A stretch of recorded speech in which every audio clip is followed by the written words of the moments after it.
왜 민주주의가 끝날까요? 간단하게 말하면 댓글 자동 생성. 어떤 여론을 조작할 때 지금 신문이나 이런 것들을 보다 보면 밑에 막 댓글 같은 것들을 좀 신경을 쓰잖아요. 그거를 이제 딱 봤을 때 그러니까 평점을 낮겨줬는데 보니까 댓글이 뭐 별로야. 그러니까 경쟁사가 한 것 같기도 하고 광고 같기도 하고 뭐 이런 것들 보면 그런데 되게 사람이 쓴 것 같은 엄청나게 많은 댓글이 여기저기 달린다. 아, 그럴 수 있겠네. 그러면 사람들이 여론이 이거구나라고 잘못 생각할 확률이 높아진다는 거예요. 그럼 앞으로 저는 지금 궁금한 게 이게 중고등학교 애들이 아무래도 뭘 공부해야 될까? 그리고 선생님들의 역할이 뭘까? 거기까지도 막 생각이 꼬리를 물고 계속 나오네요.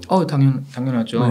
그리고 사실 시스템으로 봤을 때 그러니까 무슨 개라고 그러잖아요. 무슨 미디어계, 뭐 산업 이렇게 얘기하잖아요.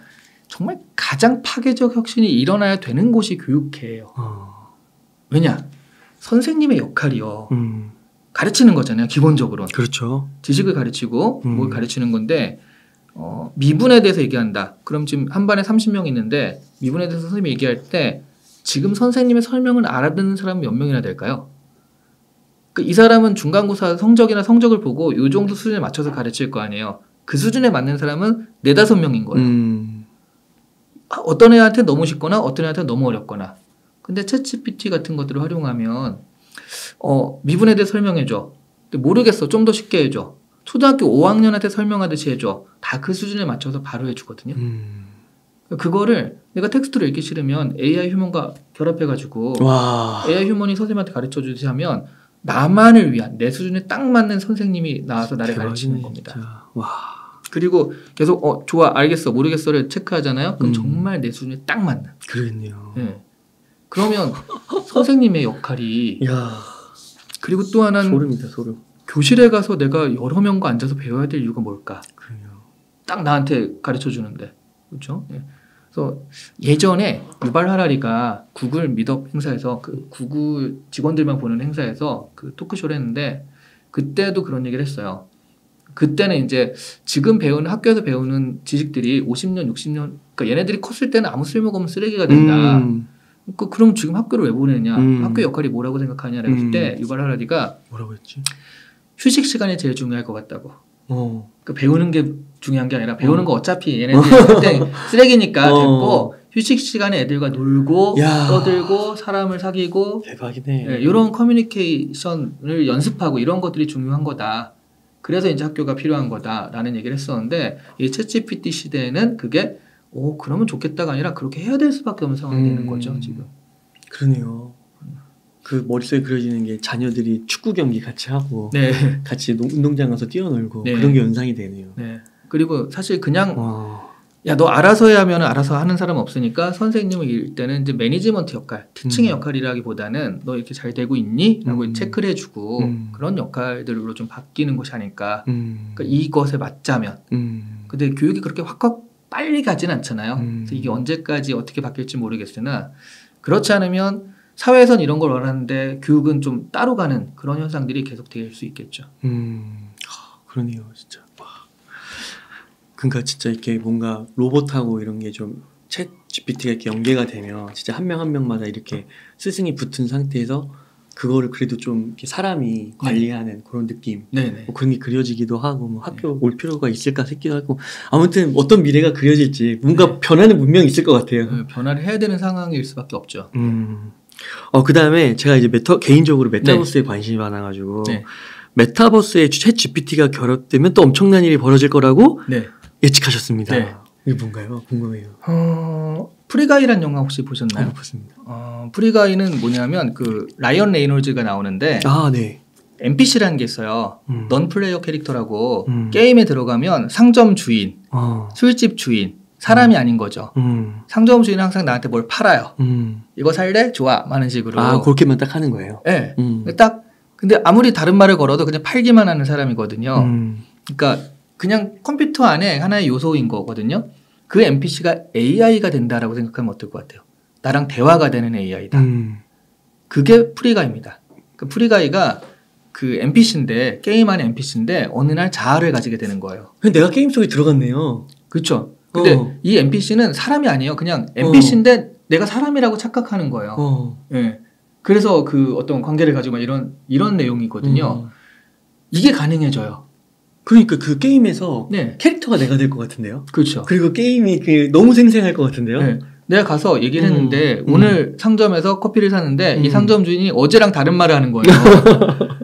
그러면 사실은 게임이나 메타버스는 우리가 사람 얼굴을 만나는 게 아니잖아요. 아바타로 만나는 거잖아요.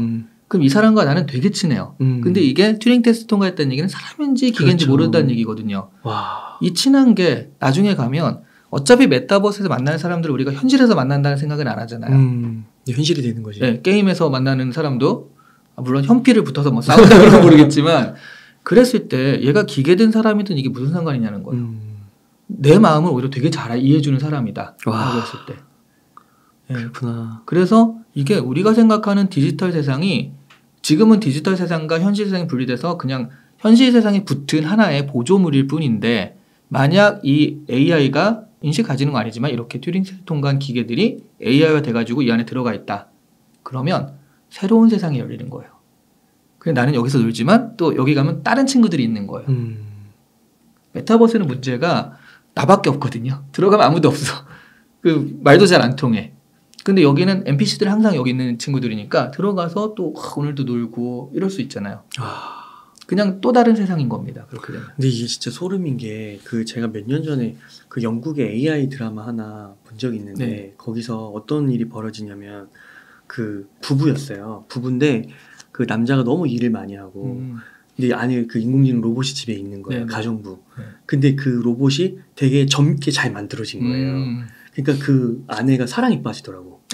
그래서 결국 이혼을 해요. 바람이 난. 네, 드라마에서 네, 이혼을 네. 해요. 그리고 아기도 육아를 하는데 힘들잖아요, 육아가. 그러니까 그 아기를 자꾸 로봇에게 맡긴 거예요. 네. 그러니까 그 아기가 자라나서 그 로봇을 더 좋아하는 거예요. 엄만 좋아하는 거죠. 네, 더 친밀감을 네, 느끼는 네. 거예요. 네. 그러니까 그걸 보면서 좀 소름이 돋았는데 근데 그냥 드라마인가 했어요. 네. 근데 이 챗 GPT가 접하고 이걸 알고 나서 그 드라마를 떠올리니까 연결이 되는 거야. 그렇죠. 네. 야, 소름이다 이거 진짜. 그러니까 기본적으로 챗GPT가 그 정도까지는 아니지만 네. 가능성이 있다라는 걸 그렇죠. 나도 느끼는 거거든요. 한 발 더 다가온 것 같아요. 네. 한 두 발 다가온 것 같아요. 드라마인데 내 집에 가서 해보니까 이거 첫발 가능성 있는 것 같은데 네. 라는 걸 내가 느끼니까 이제 두려운 거거든요. 맞아요. 네. 와, 그렇구나. 이거 계속 좀 여쭤보게 되는데. 네, 괜찮습니다. 이거 예술가의 역할 있잖아요. 네. 음악, 미술. 네. 이건 또 어떻게 좀 영향을 미칠까요? 그러니까 이거는 사실 미술이 그러니까 말하자면 이거 참 좀 말하기는 좀 그런데 90%가 좀 힘들다라고 보시면 맞을 것 같아요.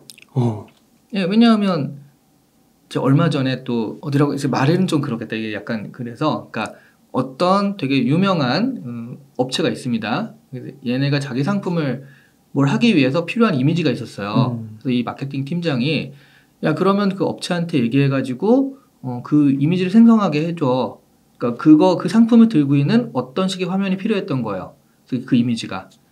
그래서 업체한테 얘기를 하라고 했는데 이 팀장이 마침 이 AI 생성형 AI를 좀 잘 알던 친구였어요. 그래서 그렇게 얘기를 한 다음에 미드저니에 자기가 해봤대요. 이렇게 몇 번 했더니 정말 자기가 딱 생각하는 그 이미지가 나온 거예요. 진짜요? 네. 그런데 어떻게? 그러니까 이쪽도 그냥 놔뒀거든요. 근데 이틀 있다가 결과물이 왔고요. 얘는 하자마자 30분 있다 했으니까. 근데 두 개 비교했는데 미드저니가 나와서 이걸 썼대요. 와. 네, 이런 식으로 지금 사실은 우리가 뭐 순수 예술이나 그런 게 아니라면 사실은 산업적으로 쓰이는 그런 예술이나 미술이나 음악이나 이런 것들이라면 이거는 그 스피드에 대해서는 못 따라오거든요. 이런 서비스가 있습니다. 그 음악 작곡 서비스 중에 나만의 음악을 작곡해주는 서비스도 있어요. 왜냐면 우리가 유튜브에 음악을 좀 깔아서 BGM으로 쓰고 싶은 사람이 있는데 그거 쓰면은 이제 저작권 때문에 맞아요. 수익 창출이 불가능해지잖아요. 그래서 차라리 내가 그러면 월 구독으로 이렇게 할 테니까 내 유튜브에 맞는 음악을 작곡해줘. 대박이다. 네. 그래서 있어요. 그런 서비스가 지금도. 요런 풍 작곡해줘 하면 나한테 맞는 음악이 딱 나와요. 그러니까 나만 쓸 수 있는. 내가 가진 거니까. 야. 그러면 기존에 뭐 작곡을 한다거나 이런 사람들, 말씀드렸지만 순수 음악으로 작곡하시는 분들은 모르겠지만 이렇게 산업적으로 쓰이는 그런 미술이나 예체능 뭐 이런 쪽은 아무래도 좀 문제가 생길 수밖에 없는 상황이죠. 아유, 그렇군요. 이게 참. 그래서 참 여기까지 이야기가 들었을 때 이제 네. 되게 긴장되고요. 이거 어떻게 해야 되나 막 그런 생각이 드는데 마지막 장에서 네. 그래도 문제점을 좀 네. 약점이라고 해야 될까요? 아직 네. 조금 더 나가야 될 네, 네. 챗 GPT가 발전돼야 될 방향 네. 그런 부분이 좀 있는 것 같아서 네. 할루시네이션 네. 이런 단어가 좀 보이는 것 같더라고요. 그럴듯함의 오류라고 할 수 있는데요. 옛날에 교수님들이 한마디 하잖아요. 네. 그럼 사람들이 다 믿었어요. 야, 이건 이거야 딱 했는데 검색의 시대가 되면서 교수님이 막 얘기하고 있잖아요. 이효석이 이 책을 썼을 때는 하는데 검색해봐요 애들이. 검색해보고 교수님 이효석은 다른 책을 썼는데요. 이렇게 얘기를 하니까 요즘에 교수님들은 이효석이 이 책을 썼었나 하면서 이렇게 확신의 말이 좀 줄었어요. 그러니까 자기가 되게 잘하는 분야 말고는 사실 기억에 가물가물할 수도 있잖아요. 그게 다시 바뀌는 거죠. 그러니까 검색의 시대가 되면 여러 가지가 나오니까 그런데 지금은 이건 이겁니다 라고 되게 그럴듯하게 얘기를 해준단 말이에요. 근데 그게 틀렸을 확률도 있다는 거예요. 왜냐하면 이거는 이 데이터들을 검색해서 평균을 가지고 가는 거기 때문에 그렇죠. 전체 데이터가 편향되거나 그렇죠. 틀렸다라고 한다면 그 사람들이 얘한테 물어보면 뭐 혐오적인 발언하고 차별적인 발언하고 그런다. 지들이 그래서 그런 거예요. 사람들이 여기다가 데이터를 그렇게 쌓아놓으니까 얘가 그 데이터를 학습해서 그런 거거든요. 그래서 이거를 지금 그 필터를 해가지고 못하게 하는 것들이 하나의 일인데 사실은 좀 잘못 알려진 그런 것들이 되게 많이 퍼졌을 때 얘는 이건 이겁니다 라고 딱 하는데 우리는 다른 건 안 보이니까 그냥 받아들일 수밖에 없잖아요. 그러니까 얘가 틀린 말을 해도 나는 그냥 받아들일 수밖에 없다. 그럴듯함의 오류라는 것들인데요. 이런 것들은 사실은 나는 잘 모르면 이제 당할 수밖에 없는. 그래서 이제 할루시네이션인데요. 그래서 사람이 필요한 겁니다. 검증. 그러니까 이거 지난번에 한 분이 오셔가지고 얘기해 주셨는데 네. 그 한국의 수도는 어디냐 이렇게 물어봤더니 네. 서울입니다라고 했거든요. 네. 서울입니다 한 거예요. 네. 그래서 거기다 어떻게 했냐면 서울 진짜 맞아? 이렇게 또 강하게 한 번 더 물어본 거예요. 그랬더니 서울 맞습니다 했는데 진짜 맞냐고 했더니 그러더니 이제 부산으로 바꾼다 그러더라고요. 그러니까 약간 그런 것도 약간 있나 네. 보더라고요. 그러니까 그런 사람 때문에 얘가 헷갈리는 거죠.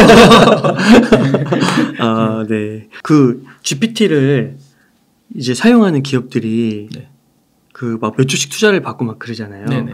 그러면은 이게 이 돈도 엄청 크고, 네. 그러면 소수 그런 독점 기업들, 네. 뭐 MS라든지 구글이라든지 뭐 오픈AI라든지 뭐 이런 애들이 뭐 독점하는 게 아닐까. 그렇죠. 네. 그건 그래요? 사실 뭐 구글 검색이나 이런 것도 음. 그런데도 불구하고 조금씩의 살아남는 건 있잖아요. 네. 근데 생각해보면 검색 시장에서 구글을 대적해서 조그만 것들이 살아남는 경우가 많지 않아요. 약간 저는 그래서 이 AI 자체에 대해서는 왜냐하면 이거는 정말 그 규모의 싸움이거든요. 데이터도 그렇고. 그래서 이거는 사실은 쉽지 않은 것 같고요. 그걸 활용하는 걸 어떻게 할 것이냐의 문제라고 생각을 해요. 그러니까 내가 이미 그런 갖춰진 기업이라면 괜찮은데 그렇지 않다면 얘를 활용해서 어떻게 뾰족하게 만들 것인가. 지금도 가령 챗GPT를 가져와서요. 나는 병원을 하는데 병원에서 환자 상담용으로 쓰게 그러니까 네. 병원용으로 커스터마이징 할 수 있거든요. 그렇죠, 그렇죠. 이거를 좀 잘한다든가 하는 식으로요. 얘를 활용하는 것들을 해가지고 또 하나의 시장이나 마켓을 형성할 수 있다고 생각을 합니다. 맞아요. 네. 차라리 그게 낫지.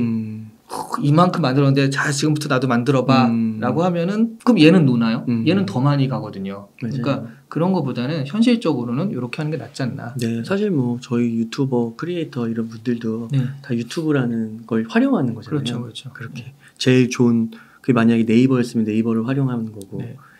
그리고 약간 이거는 뭐 기업의 선이라는 건 좀 믿을 수는 없긴 하지만 오픈 AI의 이름이 오픈인 이유가 AI의 기술을 전 세계 사람이 쓰게 하자라고 해서 만들어진 거예요. 네. 처음에 돈을 각출해서 할 때도요. AI 기술을 많은 사람이 쓰게 하자. 근데 이게 돈이 많이 들어서 MS에서 투자를 많이 받다 보니 MS에서 쓰게 하는데 대신 그 무료로 지금도 들어가 쓸 수 있잖아요. 맞아요. 기본적으로는 이 AI를 다 같이 쓰자라는 그런 공공의 목적을 가지고 있기 때문에 그래서 오픈 AI가 뭘 했을 때 그런 얘네들 뭐야 라는 그 불쾌한 골짜기나 그런 게 덜 나타나는 이유기도 합니다. 거대 기업이 자기만 독점해서 이렇게 하는 게 아니라 우리 다 쓸 수 있게 지금도 집에 가서 이렇게 할 수 있게 해줬으니. 네. 그 우리나라 정부에서 독자적으로 챗 GPT 같은 것을 개발한다고 하는데 네. 어떻게 생각하세요? 근데 그럴 수도 있어요. 왜냐하면 이게 우리나라 정부의 어떤 그 문서들이 기밀이잖아요. 데이터들이. 그렇죠. 그런 것들을 전체 올려버리면 챗GPT는 막 찾아가지고 이렇게 해버리거든요. 그러면 한국 이 부처의 그 뭐는 어떻게 되니 뭐 했을 때 약간 기밀인 것들이 다 나갈 수도 있으니까 그래서 요거는 좀 폐쇄된 생태계를 만들 수밖에 없고요. 대신 한국 그 정부 GPT 이런 식으로 만들겠죠. 정부 GPT를 만들었는데 여기서 범용적인 질문을 하거나 범용적인 활용은 못하죠. 대신 행정부에서 야 그럼 이 서류에 이걸 작성해줘라고 했을 때는 이 행정부에 특화되어 있다 보니까 딱 작성을 잘한다든가 이런 식으로 할 수 있을 것 같고요.